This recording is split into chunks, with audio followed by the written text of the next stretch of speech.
दोस्ती प्यार और धोखा। जंगल में हुआ खूनी खेल। 4 कपल थे, 8 दोस्त। हंसी मजाक, दोस्ती और रोमांच से भरी एक ट्रिप की कहानी है ये। लेकिन उन्हें नहीं पता था कि यह सफ़र उनकी ज़िंदगी का आखिरी सफ़र बन सकता है। आरव, सिया, करण, मीरा, विवान, त्रिशा, कबीर, अनन्या, ये सभी कॉलेज के समय से दोस्त थे। कई साल बाद सबने मिलकर तय किया, चलो कहीं दूर चलते हैं जहाँ सिर्फ हम हों और प्रकृति। जगह चुनी गई, भैरवगढ़ का घना जंगल।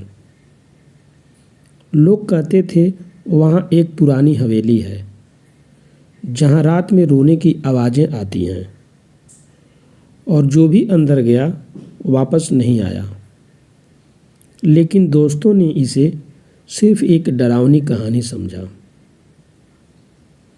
शुरू होती है जंगल की पहली रात।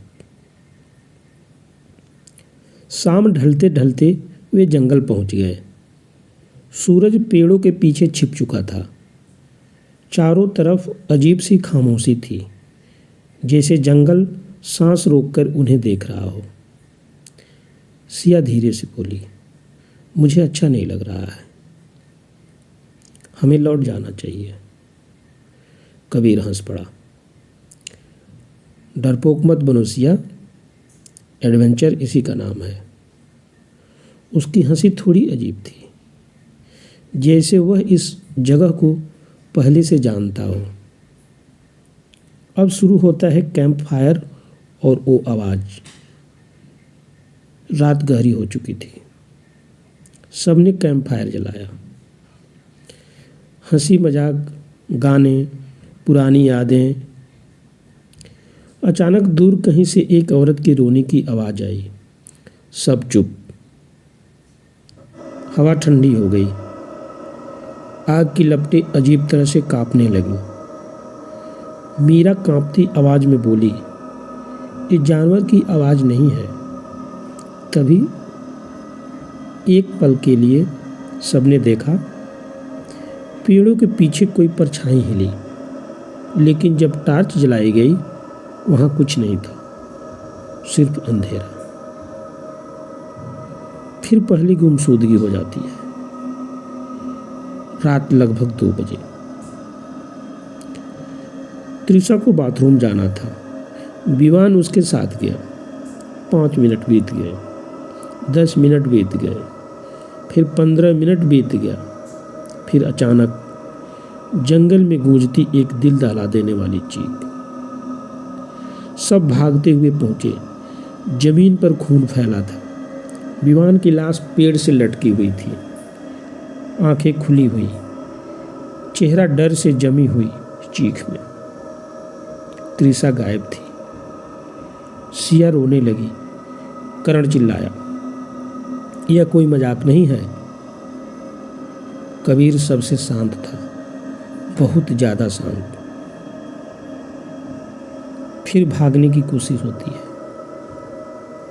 सबने तय किया, अभी निकलते हैं यहाँ से। लेकिन कार स्टार्ट नहीं हुई। मोबाइल में नेटवर्क नहीं आ रहा था। जंगल जैसे उन्हें जाने ही नहीं देना चाहता था। अचानक झाड़ियों से त्रिशा बाहर आई। कपड़े फटे हुए, बाल बिखरे हुए, हाथ पर गहरा घाव। वो कांपते हुए बोली, नकाब पहने कोई आदमी था, उसने विवान को मार दिया। सब एक दूसरे की तरफ देखने लगे। अब शक शुरू हो चुका था। फिर होती है दूसरी मौत। सुबह होते होते सब थक चुके थे। डर ने दिमाग सुन्न कर दिया था। मीरा अकेले पानी लेने गई। कुछ देर बाद फिर एक चीख। जब सब पहुंचे, मीरा जमीन पर पड़ी थी, गले पर गहरे नाखून जैसे निशान। करण टूट गया। वो पागलों की तरह चिल्ला रहा था, तुम में से ही कोई है, कोई हमें मार रहा है। सबकी नजरें एक दूसरे पर पड़ी। कबीर की आंखें हर किसी के चेहरे को पढ़ रही थी। फिर सामने आता है हवेली का सच। दूर धुंध में उन्हें वही पुरानी हवेली दिखी। दरवाजा आधा खुला था। अंदर दीवारों पर पुराने खून के निशान, टूटी तस्वीरें और एक कमरा जिसमें अजीब तरह से ताज़ा पदचिन्ह। करण बोला, कातिल यहीं छिपा है। लेकिन उसी वक्त पीछे से किसी ने करण को खींच लिया। उसकी चीख पूरे जंगल में गूंज उठी। जब वे पहुंचे, करण की लाश सीढ़ियों पर पड़ी थी। अब डर पागलपन में बदल चुका था। अब शक आ रहा है।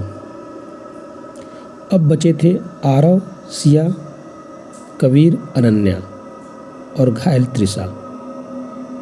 लेकिन त्रिशा की हालत अजीब थी। कभी वो कांपती, कभी अचानक चुप हो जाती। रात फिर उतर आई और उसी रात त्रिशा भी गायब हो गई। सुबह उसकी लाश हवेली के पीछे मिली। अब सिर्फ 2 कपल बचे थे, आरव, सिया, कबीर, अनन्या। सन्नाटा इतना गहरा था कि दिल की धड़कन भी डरावनी लग रही थी। रात को अचानक आरव पर हमला हुआ। सिया बेहोश हो गई। जब उसकी आंखें खुली, आरव जमीन पर खून से लथपथ पड़ा था और उसके सामने हाथ में खून लगा चाकू लिए खड़ा था कबीर। लेकिन कबीर के चेहरे पर डर नहीं था। वो मुस्कुरा रहा था और धीरे से बोला, अब खेल खत्म होने वाला है। आगे क्या होता है इसको जानने के लिए आप सुने पार्ट 2। धन्यवाद।